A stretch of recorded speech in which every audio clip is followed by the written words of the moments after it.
இன்றைக்கி பார்த்திங்கன்னா அப்பா ஊர்லேருந்து வந்திருந்தாங்க. ஸோ அப்பா வரும்போது அம்மா கொடுத்த திங்ஸ்லாம் கொண்டு வந்திருந்தாங்க. அதெல்லாம் தான் எடுத்து பார்த்துட்ருந்தேன். அம்மா வந்து பொட்டுக்கடலை, வேர்க்கடலை, சீரகம், கடுகு, அப்புறம் சோயா, அப்புறம் காஞ்ச மிளகாய் இதெல்லாம் கொடுத்து விட்டுருந்தாங்க. அப்புறம் அம்மாவே அரைச்ச இஞ்சி பூண்டு பேஸ்ட், மல்லித்தூள், மிளகாத்தூள் இதெல்லாம் கொடுத்துருந்தாங்க. அப்புறம் ஸ்டீலில் ஒரு அருவாமனை வாங்கி கொடுத்துருந்தாங்க. அம்மா வந்தாங்கன்னா அதில் இது பண்ணுவாங்க. அப்புறம் மெட்டீரியல்ஸ் கொடுத்துருந்தாங்க. துணி காலையிலே பாப்பா எழுந்திரிச்சிட்டா. ஸோ அவளை கொஞ்சம் நேரம் இந்த மாதிரி கம்ஃபர்டபுளாக வச்சுட்டு அப்புறம் சாப்பாடு ஊட்டியிருந்தேன். சாப்பாடு ஊட்டிட்டு அப்பாவுக்கு வந்து லஞ்சுக்கு ரெடி பண்ணிகிட்டு இருந்தேன். தால் தான் பண்ணியிருந்தேன். அவருக்கு ரொம்ப தால் பிடிக்கும்னு வெங்காயம், தக்காளி, பூண்டு, பச்சை மிளகாய் மட்டும் போட்டு அப்புறமா வந்து கொஞ்சம் மஞ்சத்தூள், உப்பு போட்டு விசில் விட்டுட்டேன்.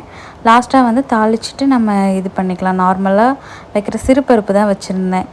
அதுக்கப்புறம் வந்து தொட்டுக்க வந்து வாழைக்காய் பண்ணலான்னு வந்து வாழைக்காய் எடுத்திருந்தேன்.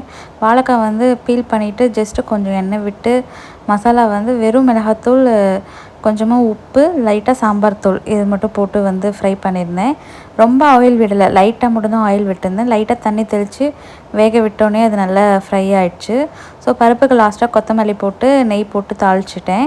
இதிலே வந்து பாப்பாவுக்கும் வந்து ஊட்டி விட்டுட்டேன், அப்பாவுக்கும் கொடுத்துட்டேன் லஞ்சு. ஈவினிங்காக வந்து சரி பூஜை இருக்குது இன்றைக்கி டியூஸ்டேங்கிறதுனால. ஸோ அதனால் ஆயில் வச்சு தலைக்கு குளிச்சிடலாமேன்னு வந்து ஆயில் தான் வச்சுட்டு இருந்தேன். எனக்கும் ஆயில் வச்சுட்டு பாப்பாவுக்கும் ஆயில் வச்சுட்டேன். நெக்ஸ்ட் வீடியோவில் பூஜை பண்ண விலாக் அப்லோட் பண்ணுறேன்.